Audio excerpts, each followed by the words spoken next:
നമസ്കാരം. കർക്കിടക മാസം തുടങ്ങി. ഇന്നലെ നമ്മളെല്ലാവരും ജ്യേഷ്ഠയെല്ലാം അടിച്ചു കളഞ്ഞു.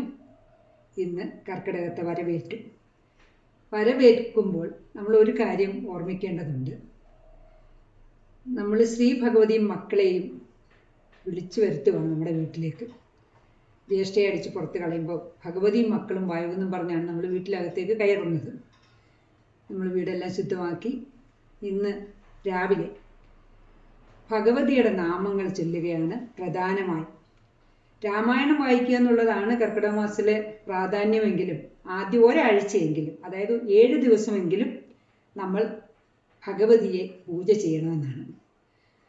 അതിൽ സഹസ്രനാമം നമ്മൾക്ക് ചൊല്ലാവുന്നതാണ്. ലളിതാ സഹസ്രനാമം ചൊല്ലുന്നത് കൊണ്ട് എല്ലാ കാര്യവും മംഗളമായി നടക്കുമെന്നാണ് പറയുന്നത്. ഭഗവതിയുടെ അനുഗ്രഹം കൂടുതലും ഉണ്ടാകുമെന്നും. അപ്പോൾ ആ സമയത്ത്, അതായത് ഈ കർക്കിടക മാസം ഒരാഴ്ച നമ്മൾ ലളിതാ സഹസ്രനാമം രാവിലെ ചൊല്ലുക എന്നുള്ളതാണ് പ്രാധാന്യം. അതെല്ലാവരും ചെയ്യണം.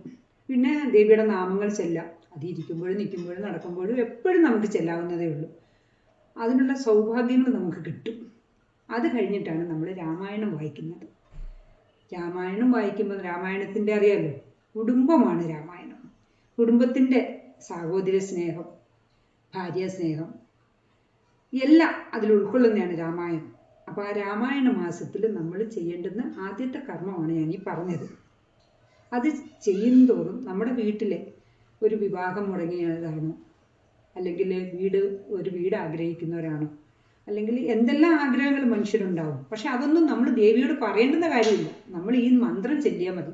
നമ്മുടെ കാര്യങ്ങളെല്ലാം ഭഗവതിക്ക് അറിയാം, ഭഗവാൻ അറിയാം. അപ്പോൾ അവരത് നടത്തിത്തരും. അപ്പം നമ്മൾ ചിലരുണ്ട് അമ്പലത്തിൽ ചെന്നിട്ട് കയറുമ്പോഴേ അങ്ങ് കണ്ണീരൊഴുക്കൊണ്ട് പറയും, എനിക്ക് ഇത് നടന്നില്ല, എൻ്റെ മോടെ കല്യാണം നടന്നില്ല, എൻ്റെ മോൻ്റെ കല്യാണം നടക്കുന്നില്ല, എനിക്ക് വീടായില്ല.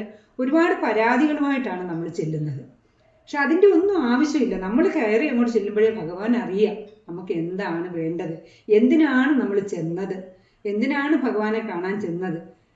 കുചേലൻ പോയി എന്തെങ്കിലും കാര്യം ആവശ്യപ്പെട്ടു, ഒന്നും ചോദിച്ചില്ല, പക്ഷേ ഭഗവാൻ എല്ലാം കൊടുത്തു.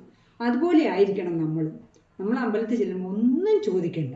ഭഗവാൻ നല്ലോണം മന്ത്രം ചൊല്ലുക, ഭഗവാന്റെ മന്ത്രങ്ങൾ ചൊല്ലുക. ഏത് അമ്പലത്തിലാണോ നമ്മൾ പോകുന്നത്, നമുക്ക് ഹിന്ദുക്കൾക്കൊരു കാര്യമുണ്ട്, നമുക്ക് എല്ലാ അമ്പലത്തിലും പോകാം.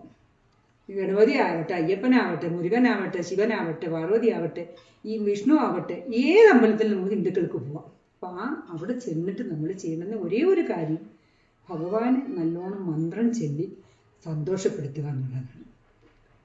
അവിടെ അമ്പലത്തിൽ വരുന്നവരെ നോക്കുകയോ, അവരെടുത്തുകൊണ്ട് വന്ന സാരി നോക്കുകയോ, അല്ലെ അവരെടുത്തുകൊണ്ട് വന്ന ഡ്രസ്സ് നോക്കി അവരെടുത്തുകൊണ്ട് വരുന്ന ആഭരണങ്ങൾ നോക്കുകയോ അല്ല നമ്മൾ ചെയ്യേണ്ടത്. നമ്മൾ ഭക്തിപൂർവ്വം ഭഗവാനെ സ്മരിച്ചിട്ട് തിരിച്ചു വന്ന് നോക്കി നിങ്ങളുടെ എല്ലാ കാര്യവും മംഗളമായി നടക്കും. അപ്പം ഞാൻ 2 വരി കുറച്ച് രാമായണവും കൂടെ ചൊല്ലിയിടാം. ഹരേ രാമ ഹരേ കൃഷ്ണ. നന്ദി, നമസ്കാരം.